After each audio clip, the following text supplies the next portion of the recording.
Shepherds watch their flocks by night, all seated on the ground. The angel of the Lord came down, and glory shone around. Fear not, said he, for my teacher has seized their troubled minds. Glad tidings of great joy I bring to you and all mankind. The week before Christmas, when snow seemed to lie thickest, was a moment for carol singing. And when I think back to those nights, it is to the crunch of snow and to the lights of lanterns on it. Carol singing in my village was a special tithe for the boys. The girls had little to do with it. Like haymaking, blackberrying, stone clearing, and wishing people a happy Easter, it was one of our seasonal perks. By instinct, we knew just when to begin it. A day too soon, and we should have been unwelcome. A day too late, we should have received lean looks from people whose bounty was already exhausted. When the true moment came, exactly balanced, we recognized it, and we were ready. So as soon as it would have been stacked in the oven to dry for the morning fire, we put on our scarves and went out through the streets, calling loudly between our hands till the various boys who knew the signal ran out from their houses to join us. One by one they came stumbling over the snow, swinging their lanterns around their heads, shouting and coughing horribly. Coming chorus barking then. We were the church choir, so no answer was necessary. For a year we had praised the Lord out of key, and as a reward for this service, on top of the annual outing, we now had the right to visit all the big houses and to sing our carols and collect our tribute. Steadily we worked through the length of the valley, going from house to house, visiting the lesser and the greater gentry, the farmers, the doctors, the merchants, the majors, and other exalted persons. It was freezing hard and blowing too, yet not for a moment did we feel the cold. The snow blew in our faces, into our eyes and mouths, soaked through our puttees, got into our boots, and dripped from our woolen caps. But we did not care.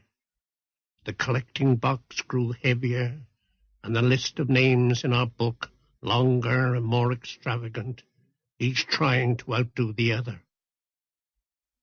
Mile after mile we went, fighting against the wind, falling into snowdrifts and navigating by the lights of the houses.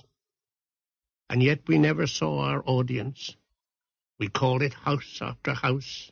We sang in courtyards and porches, outside windows, or in the damp gloom of hallways. We heard voices from hidden rooms. We smelt rich clothes and strange hot food. We saw maids bearing in dishes or carrying away coffee cups. We received nuts, cakes, figs, preserved ginger, dates, cough drops, and money. But we never saw our patrons. We sang, as it were, at the castle walls, and apart from the squire, who had shown himself to prove that he was alive, we never expected it otherwise.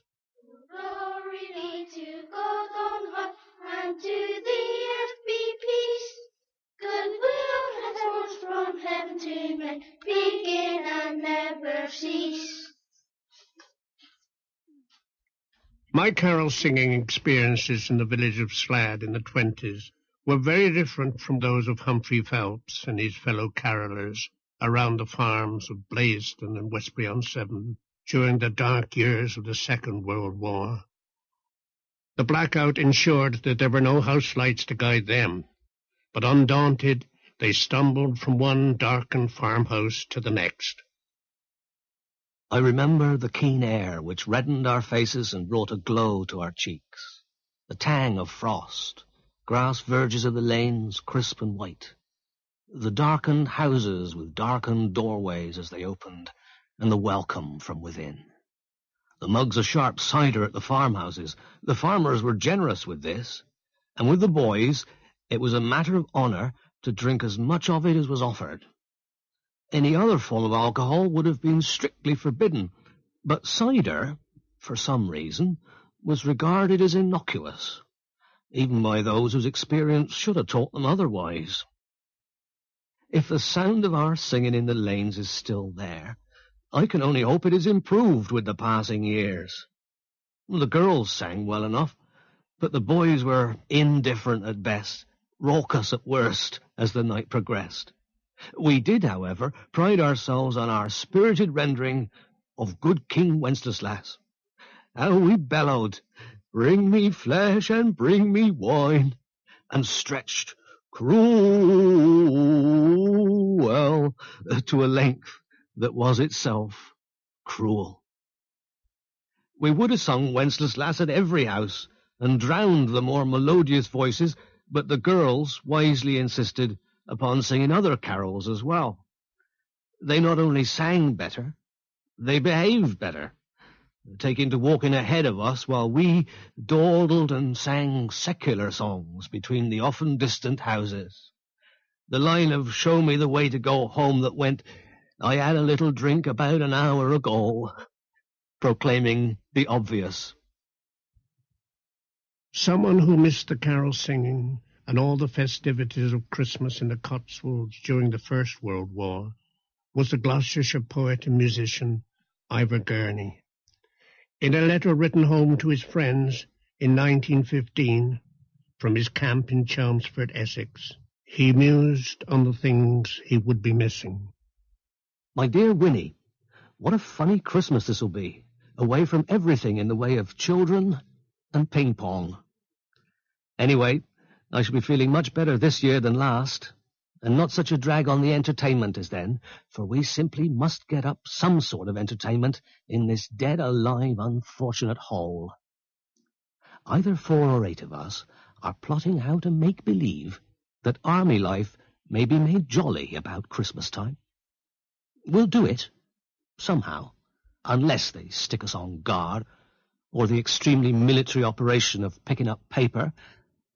Anyway, I hope all you will concentrate all your psychic faculties on having a damn good time then, and remembering me only to pledge me in the quaffing of huge tankards of beer to the shouts of "Wash ale!"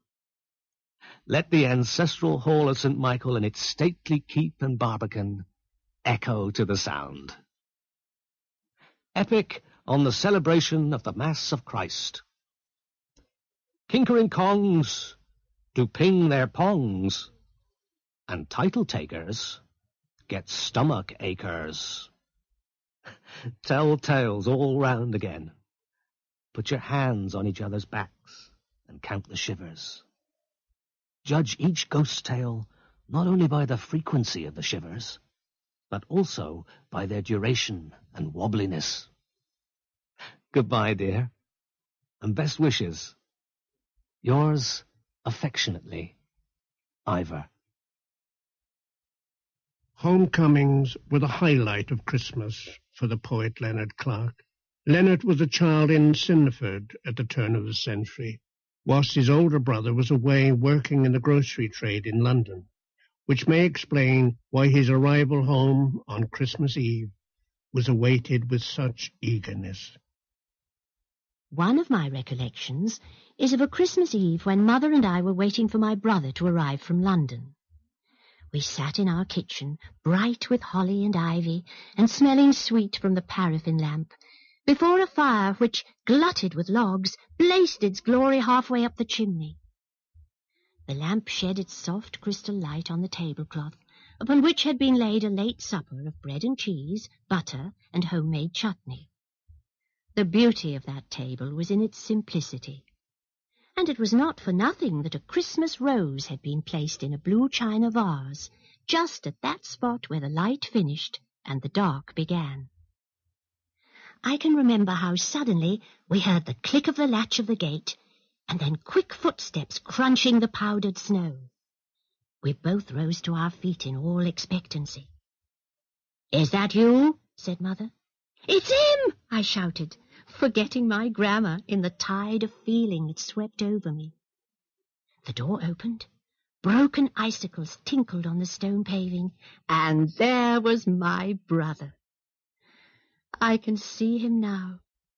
He was slender, black-coated, as fitted a grocer's journeyman going home to his native place, with bowler hat, deep collar and bootlace tie, and a wicker travelling basket lashed, so it seemed to my sleepy eyes, to his right hand. Of course there were huggings and kissings and greetings. Words flew faster than snowflakes. The quiet of the kitchen was punctured by 100 questions and 50 answers. He told us how he'd caught the train at Paddington just as the London dark was falling, how twice he'd gone to sleep, only to wake and find a whitening world moving ever more quickly past him. Then he'd found himself at the almost deserted main line station, 4 miles from our home, and had walked up over the solid fields until he had reached the village. "What have you got for me?" I asked, and he, "You wait till tomorrow, young fellow." But for mother he could not curb himself. He opened his wicker basket, and then, fumbling amongst the dirty linen, produced a small tin of lobster. This, then, was his gift, and curiously enough it had come from the East, a tin of lobster from son to mother. Mother said, "We'll have that tomorrow," though I suspect she was itching to sample it immediately. Now, if he'd brought lobster for mother, I conjectured, what would there be for me? I had visions of tins of condensed milk, lengths of aromatic angelica, Jordan almonds, and Smyrna figs. The cat looked up eagerly, with the kind of expression which said, "And what for me?" As no doubt ox and ass in the old cobwebbed barn had gazed in expectation at the shining faces of the 3 kings. "Now to bed, all of you," said mother. She blew out the lamp, fed the fire, pacified the cat, and then we all left the kitchen for upstairs. Christmas fare was rather more traditional, though no less plentiful, at the childhood home of the novelist John Moore. He came from a family of country auctioneers in Tewkesbury, and at this time of the year they certainly knew the best way to their clients' hearts and stomachs. There was one day that fell in early December more exciting than Christmas itself, the day of Christmas market. Always on this occasion my father's firm provided sandwiches and drinks for all comers. Dealers, smallholders, cowmen, shepherds, drovers. The more substantial farmers were entertained to luncheon at the Swan. Great were the preparations on the day before the market. Enormous joints sizzled in old cookie's oven. Baskets of loaves lay everywhere about the kitchen. Huge pats of yellow butter, tongues, sausages, pasties. Maids were busy all day cutting sandwiches, which were piled on dishes and covered with napkins. There was an air of bustle and festivity all over the house. But alas, the festive spirit, coupled with the near approach of Christmas, was too much for old Cookie. When the last joint was roasted, she got drunk. Lachrymose, incoherent, completely plastered, she confronted my mother and was given the sack. Next morning, sick and repentant, she was re-engaged. But when it came to Christmas feasting, the Clark family were no match for Bishop Richard de Swinfield of Hereford. It was a combination of circumstances that forced the bishop to spend the Christmas of 1289 at his manor at Prestbury, near Cheltenham, rather than at his favourite retreat at Bosbury. Bishop de Swinfield's expenses for the journey were chronicled meticulously by his chaplain, John de Kempsey. From these terse accounts, the local historian, David Aldred, has drawn the conclusion that, like armies through the ages, the all-male retinue of a medieval bishop, some 60 followers, marched on his stomach with the best of them. Christmas Eve was a time of abstinence before the excesses of the following day. But even so, Bishop Richard and his following fed off herrings, codlings, conger eels, plus a salmon of exceptional quality which had cost 5 shillings and 8pence, a huge sum. On Christmas Day the feasting began with the entry of the roasted boar, garnished with lemons brought from Ledbury. Then followed 2 3/4 of beef, 2 calves, 4 does, 4 pigs, about 60 fowl, 8 partridges, 2 geese, and lashings of bread and cheese, accompanied by 10 sextaries, a sextary being 7 pints, of red wine, 1 of white, and unrecorded quantities of beer. Saffron, mustard, butter, and 900 eggs complemented the main dishes. But nutritionists will note the absence of vegetables or fruit other than lemons. Perhaps they had been home-produced and therefore did not appear in the accounts. More probably they simply did not figure, since they were poor man's food, supplemented occasionally by leftovers from the rich man's table. Wassail means be of good cheer, and after feasting on that scale, who would not be? Since medieval times, mummers have toured Cotswold villages at Christmas time, demanding a good deep swig of the wassail bowl as the price of their labours. There are more mumming groups in the Cotswolds today than there have been for decades, and there would probably be even more if greater numbers of people took to fortifying them with the traditional wassail cup. According to the cookery writer Carol Wright, in the 18th century, a recipe used 1 pound of brown sugar, a pint of hot water, grated nutmeg, a large lump of chopped preserved ginger root, 4 glasses of sherry, and 5 pints of cold beer. Add a little yeast spread on hot slices of toast, and let the mixture stand for several hours before bottling. No wonder the jolly mummers of Gloucestershire came up with one of the most famous wassailing songs of them all.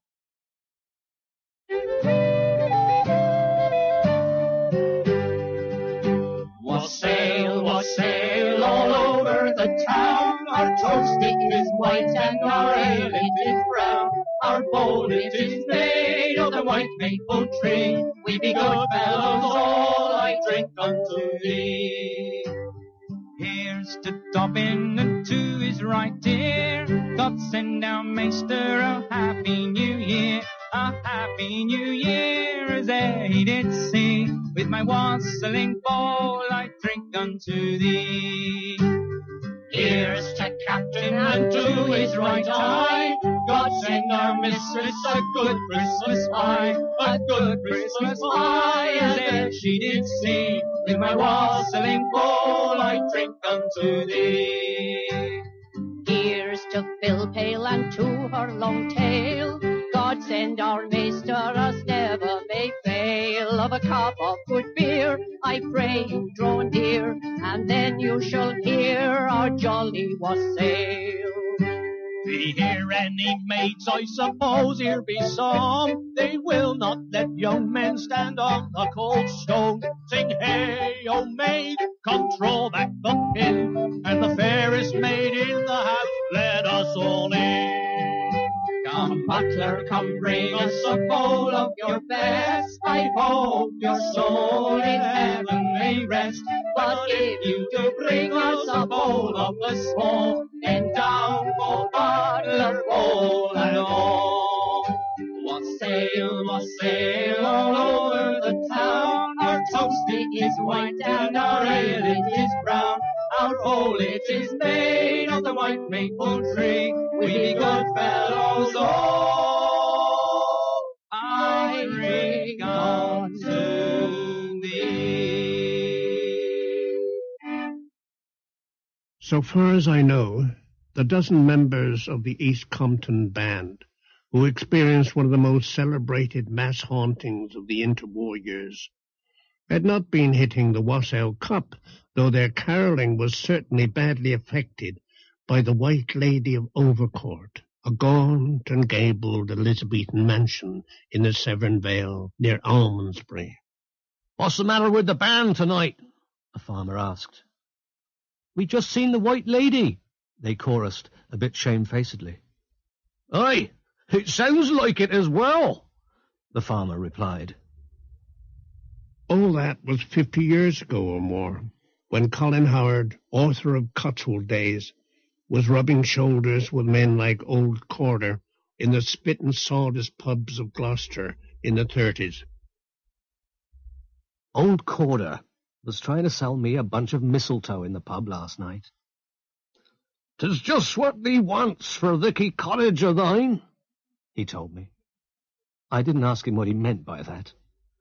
"Right good mistletoe this year be," he continued, holding it up and shaking it enticingly before me. "Never failed yet, I do assure 'ee." "Why, has it been up somewhere already?" I asked. He grinned. "No, but every bit of mistletoe to grow on a tree, don't 'em? And I don't know the orchard this year bit come from." "I'm surprised at you, Mr. Corder," said Mrs. Early. "Fancy you knowing it, at your age." He grinned the wider, with the vanity of old age accused even in levity of amorous exploits. "That orchard has seen a sight of fun," he said.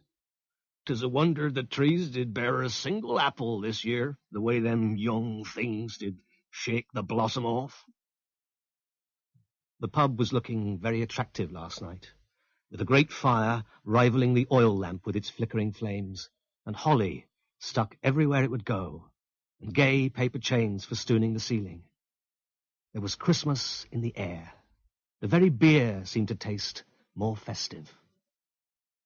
"Why don't you give the gentleman your mistletoe?" suggested Harry Woodman. "We don't need no mistletoe. They can do pretty well without it, I know." "Aye, that I can, you," answered Old Corder complacently. "All right, sir. I'll give 'ee the mistletoe, and I do hope as it'll give thee a right happy Christmas." So, of course, I bought it from him, which gave rise to more jocularities, especially when I observed, meaning, of course, that I had nowhere to hang it, that I shouldn't know what to do with it. At about the same time, in the 30s, at Swinbrook in the East Cotswolds, the Mitford girls, Nancy, Jessica, Unity, and the rest, would be watching their father, Lord Redesdale, going through hoops of forced seasonal hospitality, and then breathing sighs of relief when the bun fights for the estate workers gave way to hijinks with affluent aunts and uncles from London. Diana Alexander has used the recollections of Pam, the quiet one of the sisters, to recreate the atmosphere of these Christmas house parties. The children vanished to the attic to look in the dressing-up box, full of fancy dress costumes and some of Lady Redesdale's old evening dresses. The costumes were supposed to be a secret, but as everyone knew what was in the box, there were seldom many surprises. One year, Nancy, an expert in these matters, pulled off a rare coup by disappearing when dinner was served, only to emerge as an Egyptian mummy from a hinged window seat as the guests were leaving the dining room. Lord Redesdale's costume never varied. He always wore a dressing gown and a ghastly red wig. Pam admits that she was very bad at the game and always appeared as Lady Rowena from Ivanhoe. Her dress was a long piece of red, crinkled crepe de chine with a hole for her head. The neck was trimmed with golden wooden beads, and a belt completed the vision. The long gown meant she could keep on her long woolly underwear. No small consideration in the country houses of 60 years ago. But Nancy would never let her get away with it, pulling up the skirt to reveal her sister's knee-length bloomers to the world. When supper was cleared, the house party reassembled around the dining table, a copy of the one in Leonardo's The Last Supper, and played a game called Commerce, for which Lord Redesdale produced money prizes ranging from 10 shillings to a penny. The game often went on until 11:30, by which time the adults were wilting visibly, while the children grew more and more boisterous. The babies, Unity, Jessica, and Deborah, had long since been taken off to the nursery. After all the excitement, on Boxing Day there was the gloomy thought that all the guests would be going home tomorrow, and life would return to normal. The children always longed for deep snow, so that the uncles and aunts could not reach the station, a 5-mile drive by pony and trap when the weather was too bad for the car. Pam remembers this happening only twice, and feels that the adults may not have been so ecstatic as the children at finding their escape to London closed. Returning to modern times, we might conclude that Cotswold Christmases are not what they were. This was suggested to John Moore by Jeremy Skinner, whose memory went back to the 1890s and whose head shook sadly as the landlord of the local Tewkesbury pub brought in the holly sprigs to decorate his bar. In the old days, says Jeremy, there was real berries on the holly, not just a little pip here and there.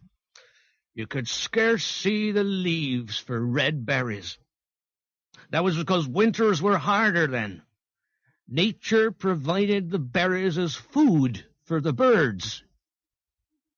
Always on Christmas Eve, Jeremy pulls out of his pocket and passes round the company in the bar a very faded, yellowing photograph in which he takes pleasure and pride. It represents a butcher's shop in the nearby town and bears on its back the inscription, Christmas 1913. If you look carefully, and Jeremy will insist that you do, you will make out, as it were through the mists of time, an array of enormous sides of beef, a dozen at least, hanging from their hooks, with innumerable legs of mutton and loins of pork. Among them stands the proud butcher in his striped apron. At least, Jeremy assures you it is the butcher, though his huge hands are like lumps of beef, and his broad features peering between the haunches are liable to be confused with a boar's head. "Look at it," says Jeremy grimly. "Just look. I simply ask you to look, that's all." We look. "The rosettes," says Jeremy, "you can just see 'em up there in the left-hand corner, were worn by the prize-winning beasts at the Christmas Fat Stock Fair. Never bought anything but the best, he didn't. His sirloins would melt in your mouth. When I looked at my Christmas joint, if you can call it a joint this evening, and when I thought of those sirloins, well, believe it or not, but I minds the time when my old mother, and she was a hale and hearty woman, couldn't lift down our Christmas joint out of the larder. 'Jeremy,' she called, 'Jeremy, me boy, just come here and give us a hand.' There," says Jeremy, pointing at the bottom left-hand corner with an old, gnarled finger. "That was snow." And indeed, the photograph is flecked all over with white spots, which we had thought were due to its great age.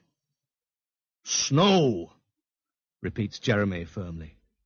"When that photo was took, it was snowing, and it went on snowing for a week. None of your new-fangled green Christmases then. It snowed for a week, and on Christmas Day, after church, we sat in here at noon drinking our beer by candlelight. Why by candlelight? Because the drifts was above the windows of the bar, see? Drink our beer by candlelight we did. And when I say beer, I mean beer, not this belly-chilling stuff we get today." But are Jeremy Skinner's recollections of idyllic Cotswold Christmases to be relied upon? John Moore looked up some local papers for the time and found that rather than the 6-foot snowdrifts and 6-week frost recalled by Jeremy Skinner, the weather was of spring-like geniality. In the 1890s, There was a similar story. The sun gradually disappearing through the grey ash trunks in the hanging wood beyond the river. The birds are singing with all the promise of an early spring. There is scarcely a breath of wind stirring, and one might almost imagine it to be April. Listen to the Christmas bells ringing 2 miles away in Barnsley village. We can never tire of the sound here, for it is only on very still days that it reaches us across the wolds. Hark! In the air, around, above, the angelic music soars and swells, and in the garden that I love, I hear the sound of Christmas bells. Peace and goodwill twixt rich and poor, goodwill and peace twixt class and class. Let old with new, let prince with boor, send round the bowl and drain the glass. I have culled these lines from the poet laureate Alfred Austin's charming Christmas carol, as they are both singularly beautiful and singularly appropriate to our Cotswold village. A genteel and seemly Christmas, then, in the Byberry countryside. But in 1877, in Tewkesbury, the festive season did not pass without mishap. John Moore took the following extract from a local newspaper of the 30th of December, 1877. The police court, held on the day after Boxing Day, sprouted its usual crop of holiday miscreants. Drunk and disorderly was apparently so familiar a charge that the paper shortens it to DD. The Royal Navy in its payrolls uses the same abbreviation to express a casualty, discharged dead. And this was indeed the fate of one of the drunkards, for we read of the lamentable death from drink of one Elizabeth Hodges. This was the only serious casualty, although a Mr. Jelliman assaulted his neighbour, who, in the course of conversation, called his wife a liar, and a Mr. Harris beat with a thick stick some carol singers who took the liberty of breaking his door down when he failed to answer the bell. A farmer was fined for failing to report a case of sheep scab to the police. This was the last case, and the chairman took the opportunity of congratulating the town on a peaceful and well-conducted holiday season. Some ill-assorted scoundrel, he was bound to admit, had painted the mayor's house blue on Christmas Eve, and so far he had not been apprehended. But this, one feels, was regarded by all as a mere peccadillo, a slightly too boisterous frolic, not altogether out of accord with the Christmas spirit. The justices rose. After all that, the wassailing, the skullduggery, and the feasting, I will leave you with the final moments of our boyhood carolling at Slad. Then finally we approached our last house high up on the hill, the place of Joseph the farmer. For him we had chosen a special carol, which was about that other Joseph, so that we always felt that singing it added a spicy cheek to the night. The last stretch of country to reach his farm was perhaps the most difficult of all. In these rough bare lanes, open to all winds, sheep were buried and wagons lost. Huddled together, we tramped in one another's footsteps. Powdered snow blew into our screwed-up eyes. The candles burnt low.